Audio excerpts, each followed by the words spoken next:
શું હવા આપતા પંખા દૂધ ગાયબ કરી શકે? શું પંખા દૂધ પી શકે? બનાસકાંઠાના એક ગામમાં આ સવાલ ચર્ચા અને વિવાદોનું મૂળ બન્યો છે. દૂધ મંડળીમાંથી વર્ષે 11 લાખનું દૂધ ગાયબ થઈ ગયું અને સંચાલકોએ જવાબ આપ્યો કે દૂધનું વજન પંખાની હિલચાલમાં ઘટી ગયું. આ જવાબ સાંભળીને પશુપાલકોએ મંડળીના સંચાલકો સામે મોરચો ખોલી દીધો અને દૂધિયા રાજકારણમાં વધુ એક પ્રકરણનો ઉમેરો થયો. પશુપાલકોને ન્યાય આપો, પશુપાલકોને ન્યાય આપો, ભ્રષ્ટાચાર દૂર કરો. બનાસકાંઠાના વડગામ તાલુકાના કોદરામ ગામમાં અત્યારે વિરોધના સૂત્રોચ્ચાર ગુંજી રહ્યા છે. કારોબારી હટાવો, ડેરી બચાવો, કારોબારી હટાવો, ડેરી બચાવો. કારણ છે ગામની દૂધ મંડળીએ પશુપાલકોને વાર્ષિક નફામાંથી આપેલો ઓછો ફાળો. જોકે વિરોધનો સૌથી મોટો મુદ્દો છે મંડળીએ વાર્ષિક અહેવાલમાં દર્શાવેલી 11 લાખ રૂપિયાના દૂધની ઘટ. પશુપાલકોએ જ્યારે વાર્ષિક સાધારણ સભામાં મંડળીના ચેરમેનને આ ઘટ પાછળનું કારણ પૂછ્યું તો સામે આવ્યું એક એવું કારણ જે સાંભળીને પશુપાલકો ચોંકી ગયા. તેમણે અગાઉ ક્યારેય આવો જવાબ નહોતો સાંભળ્યો. પશુપાલકોને જણાવવામાં આવ્યું કે 11 લાખના દૂધની ઘટ પાછળ જવાબદાર છે મંડળીના પ્લાન્ટમાં લગાવેલા પંખા, જેના વાઇબ્રેશનથી વજન કાંટાને અસર થઈ અને પશુપાલકોએ ભરાવેલા દૂધમાંથી 11 લાખનું દૂધ ઘટી ગયું. દૂધ મંડળીમાં જે વાર્ષિક સભા યોજાઈ અને આ વાર્ષિક સભામાં 11 લાખના દૂધની ઘટ આવી છે. જો કે આ ઘટ પાછળનું જે કારણ જણાવવામાં આવ્યું છે તે હાસ્યાસ્પદ કારણ છે. કોદરામ દૂધ મંડળીની અંદર જે 11 લાખના દૂધની ઘટનું કારણ બતાવવામાં આવ્યું છે તે કારણ ચેરમેન દ્વારા પંખાને કારણે 11 લાખની જે દૂધની ઘટ છે તે બતાવવામાં આવી છે. એટલે કે આ પંખા છે તે 11 લાખનું દૂધ છે તે પી ગયો. તો ગ્રામજનોની એક જ માંગ છે કે જે પ્રકારે આ જે પંખા દૂધ પી ગયા તેનું જે નિવેદન છે તેની સામે તટસ્થ તપાસ કરવામાં આવે તેવી ગ્રામજનો છે તે માંગ કરી રહ્યા છે. અત્યારે તો આ સમગ્ર મામલો બનાસ ડેરીની ચૂંટણી વચ્ચે જિલ્લામાં ટોક ઓફ ધ ટાઉન બન્યો છે. દૂધ મંડળીના ચેરમેન તરફથી બેદરકારી અને મજાક સાથેના કારણ સાંભળીને જ પશુપાલકોનો પિત્તો ગયો અને તેમણે ડેરીના સંચાલકો સામે મોરચો ખોલી દીધો. મંડળીના સંચાલકો પર ગેરરીતિના આક્ષેપ કરવામાં આવ્યા. આ મંડળી દ્વારા વાર્ષિક અહેવાલ છેલ્લા 6-7 વર્ષથી ક્યારેય આપવામાં આવતો નથી. તો એક પશુપાલકે એવું પૂછ્યું કે ભાઈ વાર્ષિક અહેવાલ આપો, તો મંત્રી દ્વારા એક કોપી આપવામાં આવી. એક કોપી આપી તો એની અંદરથી અમે મોટી તપાસ કરી તો 11 લાખના દૂધની ઘટ જાણવા મળી. તો 11 લાખના દૂધની ઘટ કેમ પડી છે એવો પ્રશ્ન પૂછ્યો તો ચેરમેન દ્વારા એવો જવાબ મળ્યો કે આ પંખાનું જે વાઇબ્રેશન થાય છે અને એનું વજન કોટા ઉપર નિયંત્રણ ના રહેવાના કારણે આ ઘટ પડી છે. હવે વિચાર કરો કે અમારી મંડળી દિવસનું 20,000 લીટર દૂધ ભરાવે છે અને 11 લાખની ઘટ પડતી હોય તો થાવર જેવી નંબર 1 મંડળી છે એની અંદર તો મોટી ઘટ હોવી જોઈએ ને. આજે બનાસકાંઠા જિલ્લાની કોઈ મંડળીની અંદર ઘટ નથી.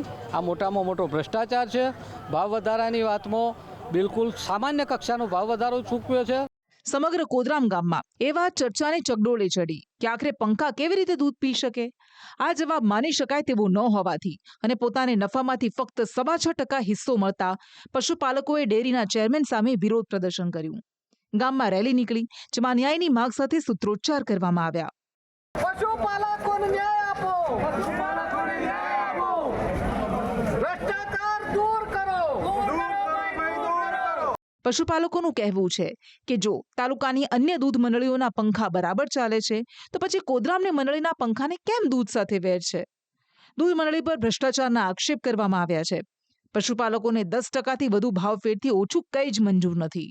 પણ આ દૂધ પીજું કોણ પીજું? કોઈ બહેરે પીધું, કોઈ આદમીએ પીધું, કોઈ ચેરમે પીધું, કોઈ મંત્રી પીધું, કોઈ ભરવાવાળા દૂધ પીજા. તે પંખા દૂધ પીવા માંડ્યા તો 2 પંખા અમારા ઘેર મોકલાવજો કે ને છે પાલનપુર કશે કહેવાય કલકત્તા એટલે લડવા જવાની તૈયારી છે બહેરવાની. પણ નફો તો મળવો જ જોઈએ અમને. કેટલો નફો આપે છે? આ નફો આલે 25,000 કોઈને 50,000 કોઈને 100%. આ હું પૈસા આવ્યા અમારા દૂધના તો વહેલા ઉઠીને બહેરોમાંથી આદમી નહીં મતતા. ખર્ચો કરીને નવું કોઈ વસાયું હોય એ બતાવું જો કે અમે આ વસાયું. આ તો બસ એમ કે પંખા પી જાય 11 લાખનું દૂધ. 11 લાખનું દૂધ પંખા પી જાય કે મોણ પી જાય એ તો સાબિત કરવું પડે ને.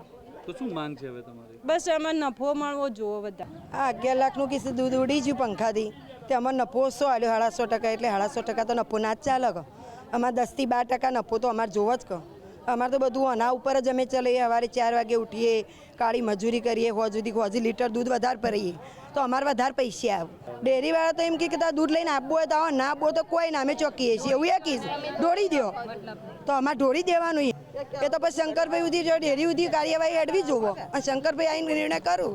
ચેરમેન મોટા એ છું ડેરીના. ઓકે, શું નામ તમારું? શાંતાબેન ઈશ્વરભાઈ. પશુપાલકો આ મામલે લડી લેવાના મૂડમાં છે. તેમનું કહેવું છે કે જો તેમને ન્યાય નહીં મળે તો તેઓ બનાસ ડેરીના ચેરમેન શંકર ચૌધરી સુધી પણ જશે.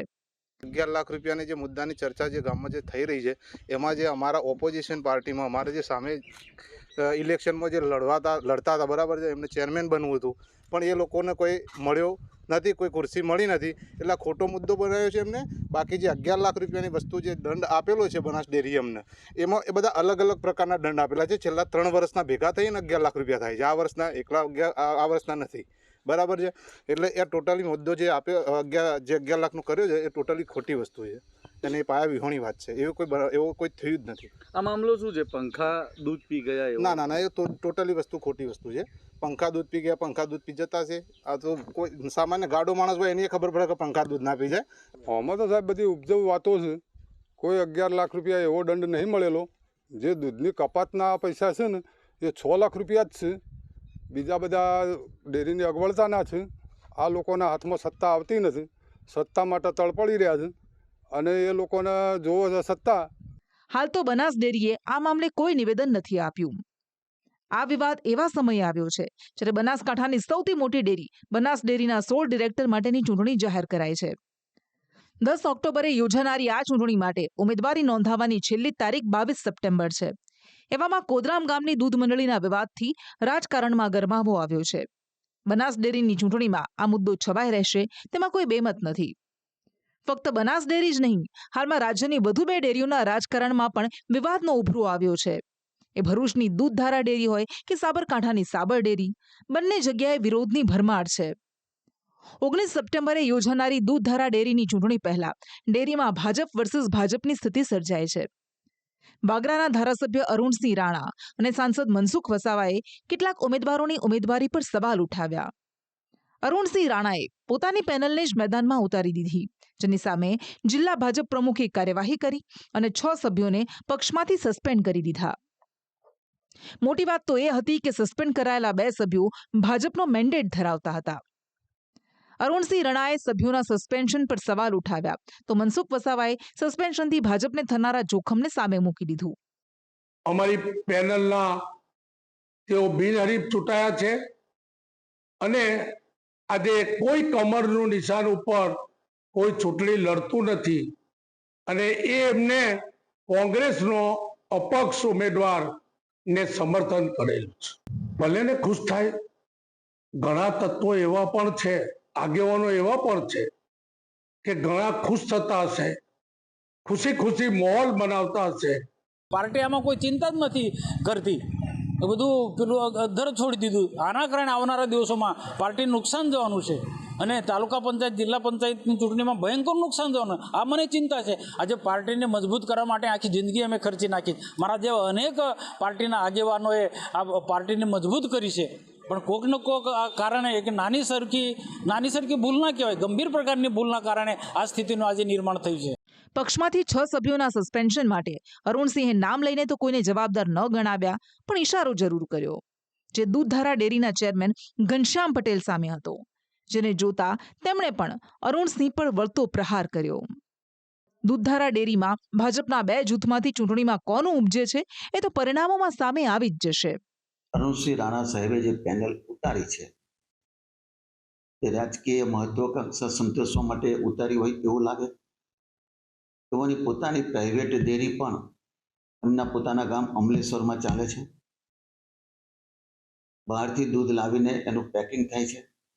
તો હરીફ વ્યક્તિ જ્યારે ડેરી ચૂંટણી લડાવે તો સ્વાભાવિક છે કે પોતાનો વ્યવસાયનો વિકાસ થાય, એના માટેના આ એક પ્રયત્ન હોય એવું પણ આપણને લાગે છે.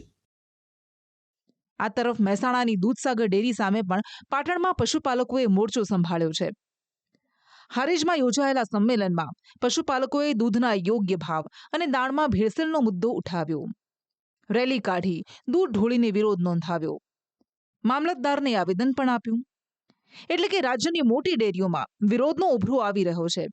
આ ઉભરો ક્યાં, કેવી રીતે શાંત થાય છે તે જોવું રહ્યું. બ્યુરો રિપોર્ટ, સંદેશ ન્યૂઝ.